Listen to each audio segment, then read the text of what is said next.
The events that precede the last day of the last days and bring the day of the Lord and the second coming of Jesus Christ is a war in Israel.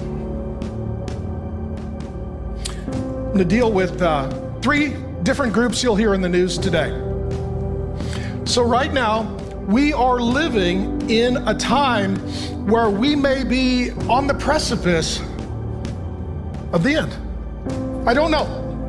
Jesus says no one knows the hour of the day. So I'm not raising my hand telling you I figured it out.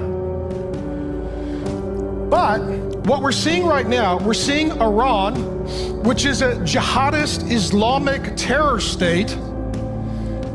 And rather than just declaring war on Israel, up until this point, they've worked through 3 proxies. Those 3 proxies are warring on Israel, but they're warring from other nations.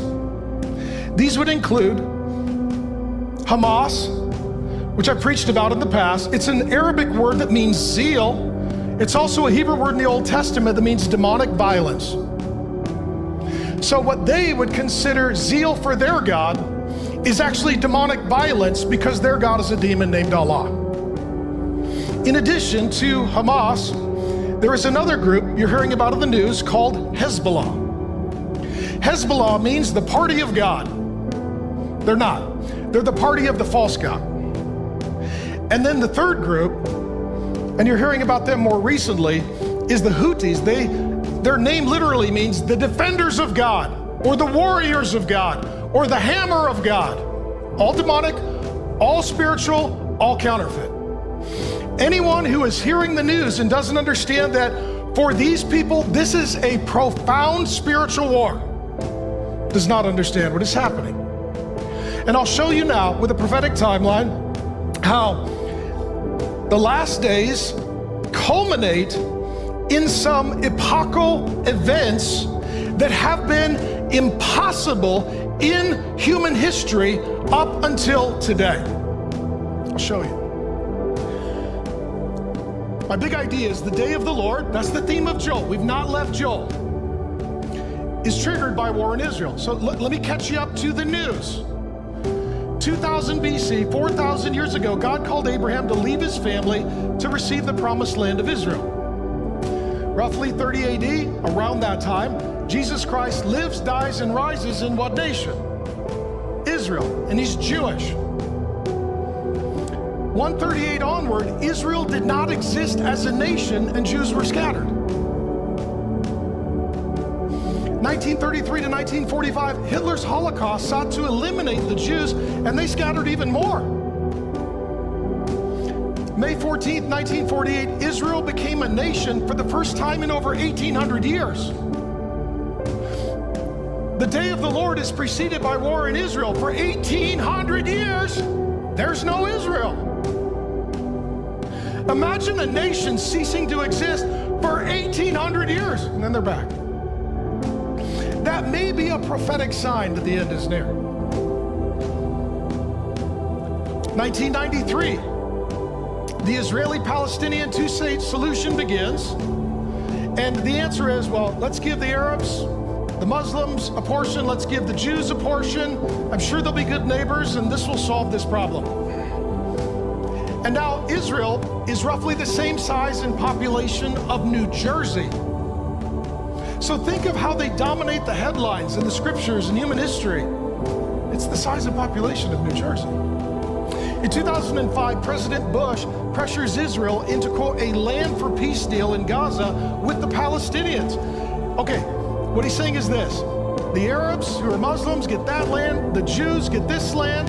Immediately, what do the Palestinians do? They vote for a permanent government called Hamas, which is a demonic terrorist jihadist organization. May 14th, 2018, Jerusalem is recognized as Israel's capital for the first time in 2,500 years, back to the Old Testament prophecies in the book of Daniel. September 2023, $6 billion is released to Iran in exchange for 5 American hostages. The money is used to fund Iranian terrorist proxies of Hezbollah in the north, Lebanon, the Houthis by the southern Red Sea in Yemen and Hamas in the west. So if you look at the map, these are the proxies from Iran that are now attacking Israel. Hezbollah in the north,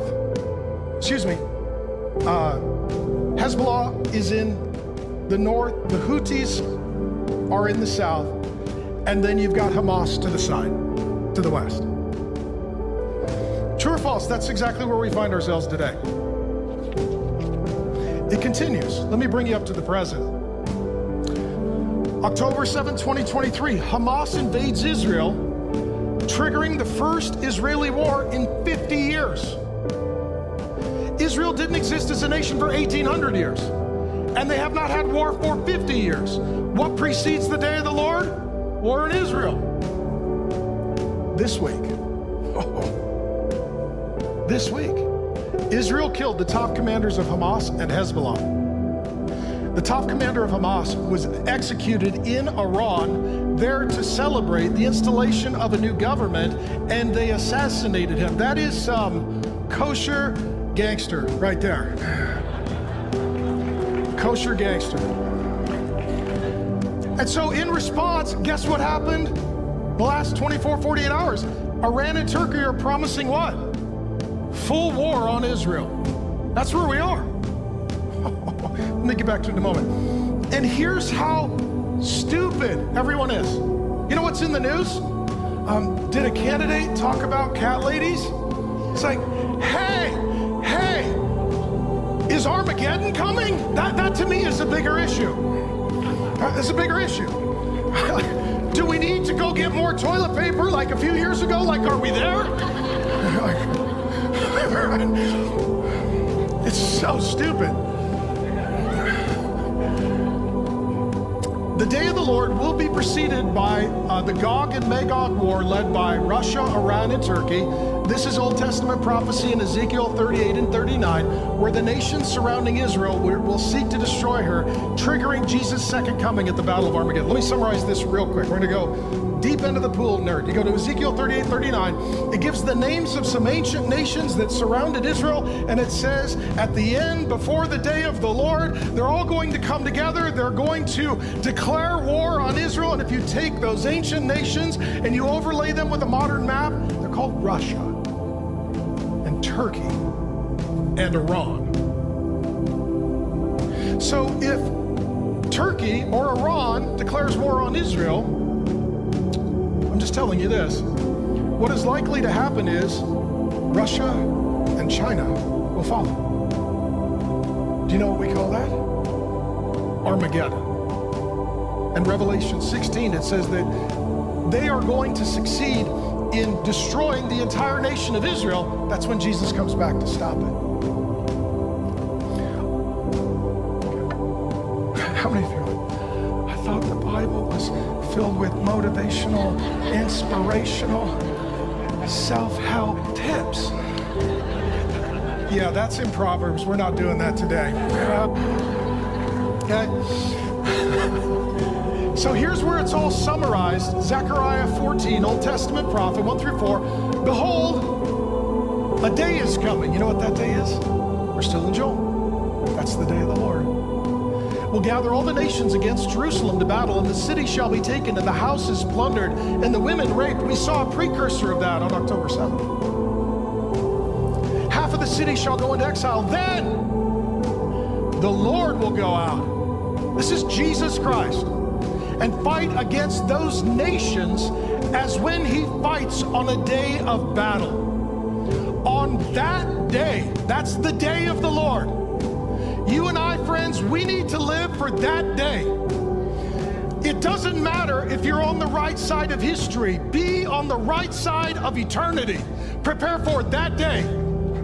On that day, his feet, his nail-scarred feet shall stand on the Mount of Olives that lies before Jerusalem. That's Israel on the east. And the Mount of Olives shall be split in two from east to west.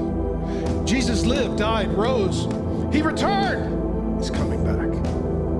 And his feet are going to land at the exact precise spot from which he ascended into heaven. That is what is coming on the day of the Lord. Let me summarize all of this.